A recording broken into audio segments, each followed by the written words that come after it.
Start recording. કરતા હરતા ભગવાન છે. ભગવાનનું ધાર્યું જ થાય છે. ભગવાન એટલે કોણ? ધામના ધણી. ધણીનું ધાર્યું થાય એ જ સાચું. નિયતિમાં જે લખ્યું છે એ તો થઈને જ રહેશે. ક્યારેક કોઈનો ડિવોર્સ થઈ જાય, બીજી વાર મેરેજ થાય તો એવું સમજવાનું કે તમારો એક જન્મ ઓછો થયો. જે તમને આવતા જન્મે મળવાનું હતું એ આ જન્મે મળ્યું ને તમે ચોખ્ખા થયા. કોઈ ફેલ થાય છે તો સમજવું કે હજુ વધારે મારે મહેનતની જરૂર હતી, મારે આના કરતાં પણ વધારે સારા પોઈન્ટ લેવાના હતા. કોઈનો ધંધો ફેલ થાય તો એવું વિચારવું કે આનાથી પણ વધારે સારું મને મળવાનું છે.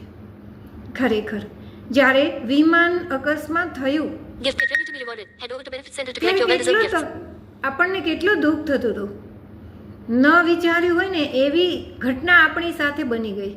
કેટલા સ્વજનો કે જે પોતાના ફ્યુચર માટે ફોરેન જતા હતા અને એ બધાનું મૃત્યુ થયું, અકાળે મૃત્યુ થયું. પણ કેટલાક લોકોએ ટિકિટ બુક કરાવી હતી છતાં પણ એ જઈ ન શક્યા. કેમ કે નિયતિમાં લખાયેલું હતું, હજી એમનું આયુષ્ય હતું, એટલા માટે નથી ગયા. અને ભગવાનના પાકા ભક્ત હતા એટલે નથી, એને ભગવાને જ એની સમસ્યાનો હલ કર્યો. જવાબદારી કોણે લીધી? ભગવાને લીધી. તો આપણે પણ આપણી બધી જ સમસ્યાઓ ભગવાનને અર્પણ કરી દઈએ, અહીંયા ન રાખીએ, ભગવાનને આપીએ તો આપણું કામ પણ સિદ્ધ થશે.